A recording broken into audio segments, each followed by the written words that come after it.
Hey, didn't see you there. Today we're going to be talking about trees and shrubs and how to plant them properly.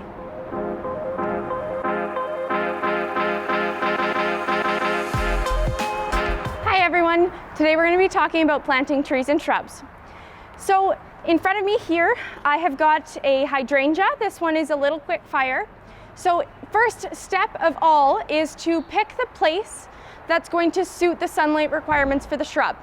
So if it's a shade shrub, you can pick some location that's going to get 3 to 4 hours of sunlight a day, and that needs to be direct sunlight. If it's a full sun shrub like this hydrangea here, you want to pick an area that's going to get at least 6 hours of direct sunlight. You need that 6 hours to be successful. So next step here would be digging the hole. You want to dig the hole twice as wide as the container and only as deep.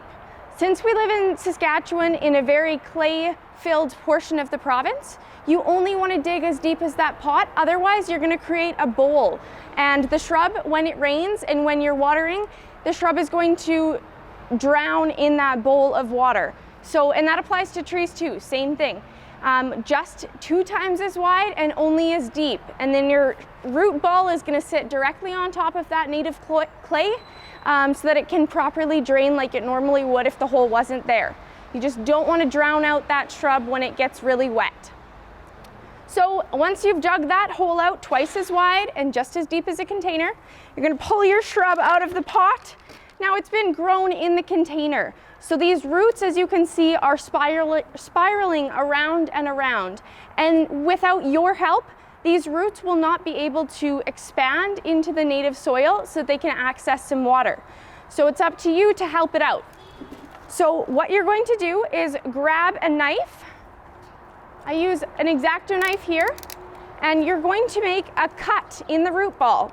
So you want to be aggressive about it and go about 1 inch deep. And you're going to do that about 4 or 5 times around the circumference of the root ball and really help to break up those roots. It looks aggressive, but it needs to be done, otherwise those roots just stay around in that root ball.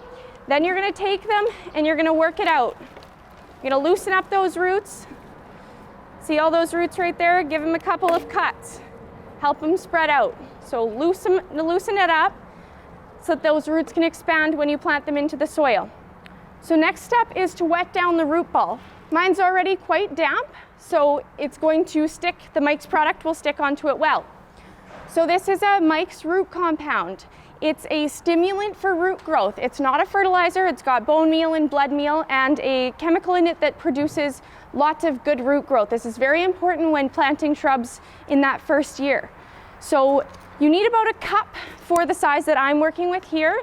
Trees, shrubs, they all should have Mike's. It increases the survival of the shrub by 75%. If you're going through the trouble of planting a tree or shrub, it is an awesome product to be using as it does increase the likelihood of survival. So you're just going to take about 1/2 cup of product and you're going to pat it onto the root ball. Pat that on really good, and you're going to do this above the hole of the plant where you're going to plant it, so that the excess that is falling onto my table falls into your hole. So then now you're going to take this and you're going to put it into that hole, setting it right on the bottom of it so that you've got another like twice as wide that you're going to backfill. And when you're backfilling, I suggest using a soil mix called Triple Mix, and that's 50% topsoil, 25% peat moss, and 25% compost or manure. And that is a great product because it's going to hold moisture, allow some natural fertilizer, and then also allow the roots to spread back out. So you can mix that in to your native topsoil if you wish to. You can do about 50-50. I wouldn't just do peat moss or just compost. I would use that mixture with some soil. So you're going to put that in and you're going to backfill it into your hole with that soil mix. And then you're going to want to fertilize. Since Mike's is a root stimulant, it's going to help with the growth of the roots. It's not a fertilizer. It's common that people think that this is a fertilizer and that's all you need, but you don't. You need a fertilizer also. So I would recommend the shake and feed for trees and shrubs, or the tree and shrub spikes. So these are fertilizer spikes. You can just stick one in and you're done. Or you can take some of this shake and feed, you shake it around the base of that tree, and then over the season as the water settles in, your shrub is good and it'll have fertilizer for the rest of the season. So that's how you plant a tree and a shrub. Thanks so much for watching, and don't forget to subscribe and like.